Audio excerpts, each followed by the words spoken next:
Hello everyone, good morning. My name is Todd Namba. I am an SE with F5. Take care of the Colorado market along with Miranda Domenico as my account sales person. So today I was just given an opportunity to give you a short presentation around F5's kind of effort to help automation within your networks and your company, whatever. So at first, I thought I'd kind of go over an imperative and declarative thinking around the API. So this is good to know to see where we've been and where we're going and where we're going to go in the future. So imperative is kind of like, this is an API, imperative API. It's like asking a 4-year-old who knows nothing about food or where things are to make you a peanut butter and jelly sandwich, right? So you have to tell them, hey, get the bread out of the cabinet, take out 2 slices, put them on the counter, put a layer of peanut butter jelly, right? So you have to give them step-by-step instructions on how to build a peanut butter and jelly sandwich. The declarative model of an API is more like going to a restaurant, right? You look at the menu, there's peanut butter and jelly sandwich, you just order that and they know how to make it. They might ask you a couple questions of like maybe what flavor jelly would you like, but other than that, they can take that information that you give and make you a peanut butter and jelly sandwich. So why this is important, F5 has always been API, it's always had an API built into our TMOS system, but it's been imperative, right? You've had to give an API to build a node, and then you had to do another API to put that node into a pool, and then a monitor on top of that, and then build a virtual server, and then hook that virtual server to the pool, and so on and so forth. So it's very step-by-step kind of way to build an application. So what we've done is a couple of years ago, we've come out with the declarative model. So we have a declarative API interface, which we can now post a bunch of information to an F5 box and have it do what it needs to do. So examples of that, oh, this format did not come out very good. Sorry about that.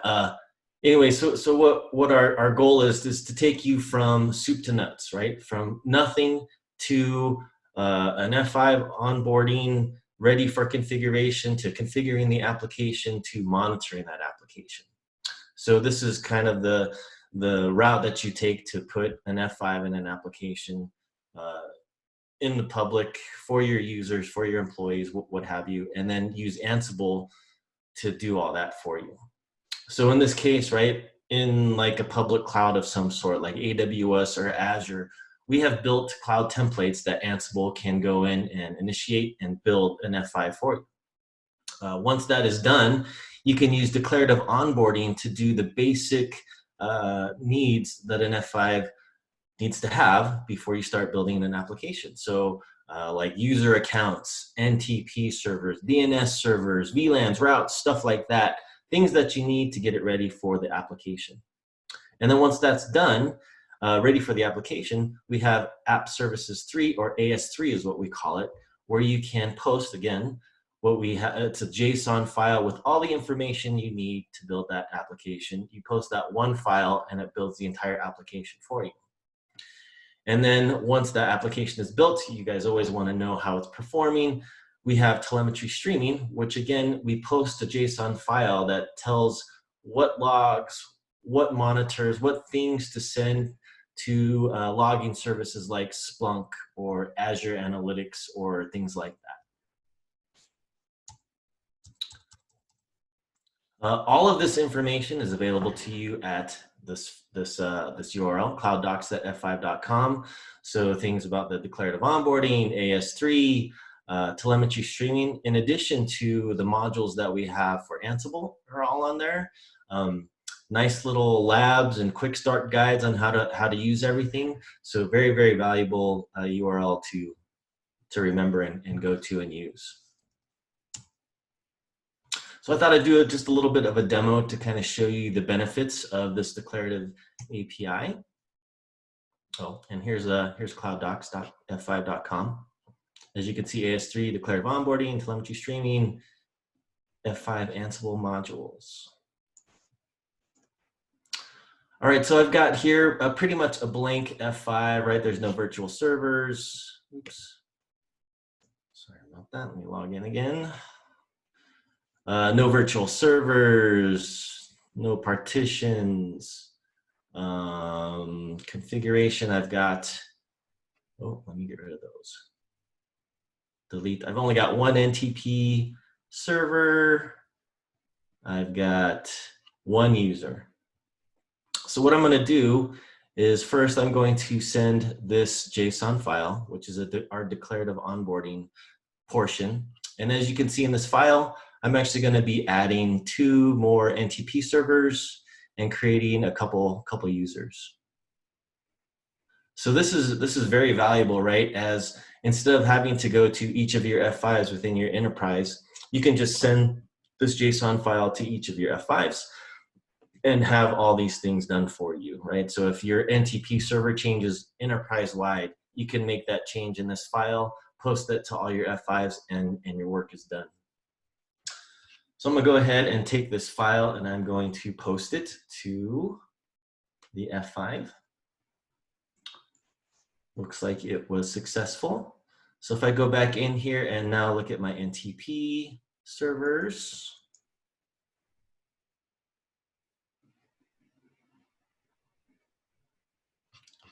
let me refresh that. There we go. I now have all 3 of my new NTP servers. If I go back to my users, instead of that, just that one admin user, I should have 2 more. Yep, user 1 and user 2. Again, so just posting this file to the F5, I've created all this, whereas, right, in the olden days, you could do a bunch of different API calls to do this, or in the UI, having to log in, going to all these different places and doing this configuration. The second thing I'd like to demo is the AS3 portion. So here, this is a sample declaration. As you can see, I am creating this application called Juice Shop. Here, I've given it my virtual IP address. I'm creating a pool. I've put a monitor on it.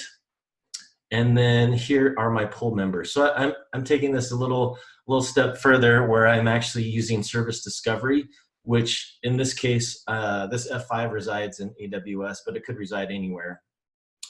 What it's doing is it's going out to AWS in this region, going to a certain VPC and looking for any web server that has these tags associated, so Porsche and Panamera. So any web server that has those tags in it, it's going to pull it in, create it on the F5, add it to this pool, Juice Shop pool, and then associate that pool with the virtual server. So let me post that.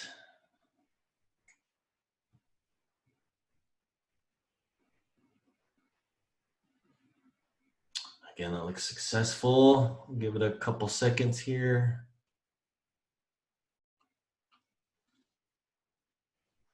All right, so we see a new partition was made with Juice Shop.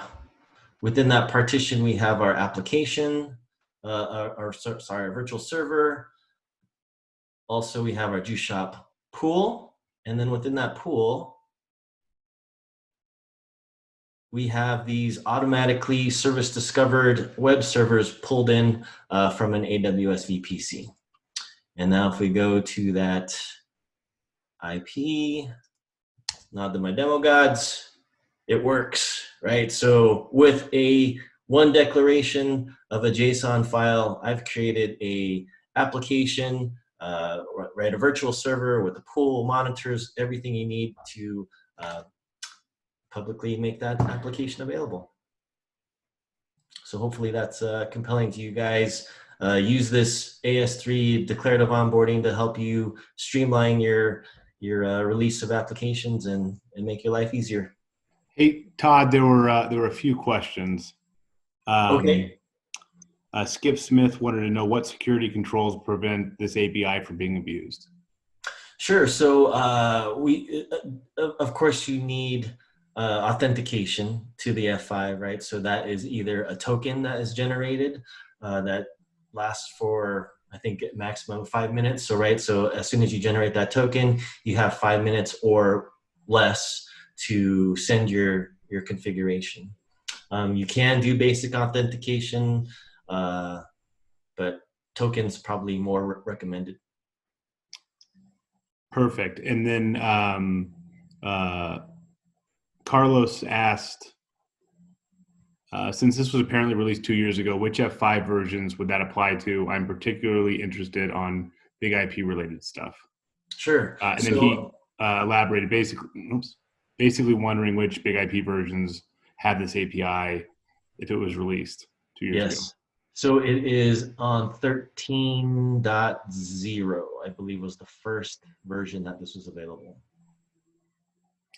Another one, what issues around the tokens, and are they rotated? Right, so I think I kind of mentioned that, right? So once you create a token, it's only good for a certain amount of time, maximum 5 minutes. Once that 5 minutes or whatever you configure to be that timeout is, that token is no longer good, and then you have to generate a new one. Perfect. Unless I'll keep an eye out here. I'll keep one eye on the question tab. But with that said, Todd, thank you for the presentation. I'd also note to everyone on we're doing a follow-up webinar in the next couple weeks with F5's NGINX platform. It's an NGINX 101. It will also be a workshop like this where you'll have access and the ability to play around with with the tool set. So